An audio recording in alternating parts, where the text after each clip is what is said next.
प्यारे साथियों, आप सभी का स्वागत करता हूं अपनी यूट्यूब परिवार एमआरएस स्टडी में।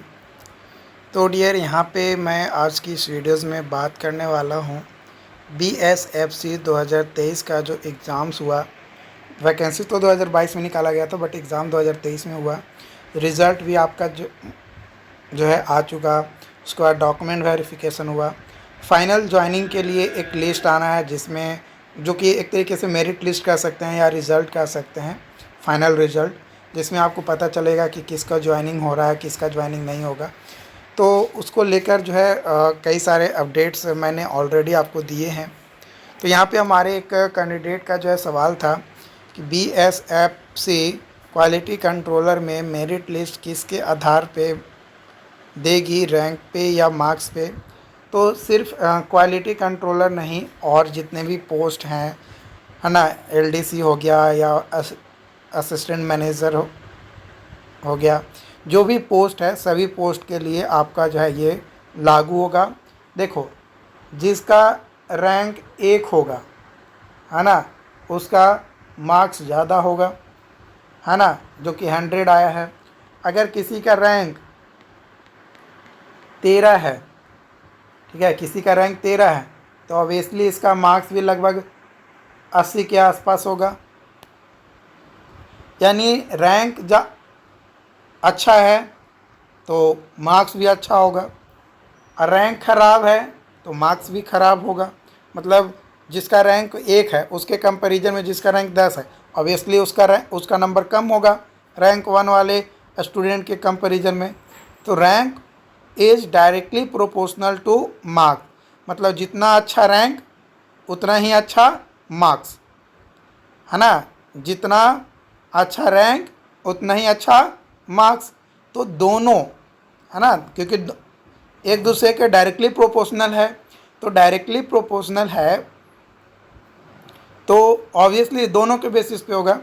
तो उसी में कैंडिडेट का कहना था कि सी जो क्वालिटी कंट्रोलर की इन्होंने बेसिकली पूछा है, तो इन्होंने बोला कि क्वालिटी कंट्रोलर में टोटल सीट जो है मतलब अप्रॉक्सीमेटली मान कर चलो कि 40 है, यूआर का और जनरल का जो है और बीसी का जो है आपका 10 सीट है।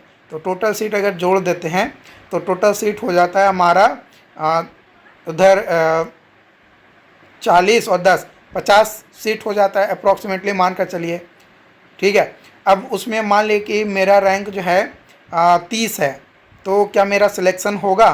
तो ऑब्वियसली होगा। 40 सीट है यूआर पे, तो यूआर के कैटेगरी मतलब यूआर रैंक के अनुसार ही आपका सिलेक्शन हो जाएगा। यूआर रैंक के अनुसार ही आपका सिलेक्शन हो जाएगा, इसको आपको टेंशन ही नहीं लेना है, 100% सिलेक्शन होंगे। हाँ, कन्फ्यूजन कब होता? कन्फ्यूजन उस समय होता जब आपका कैटेगरी रैंक तो है ही आपका दिया हुआ होगा, और मान लो कि आपका जनरल रैंक जो 40 सीट है 41 या 45 आपका रहता, तब कन्फ्यूजन माइंड में आना चाहिए था कि हमारे तो 45 गो है, सीट जो है जनरल का इतना नहीं है, तो कन्फ्यूजन होता। तो उसमें भी नहीं हो, क्योंकि उसमें तो आपको 5 ही ना है।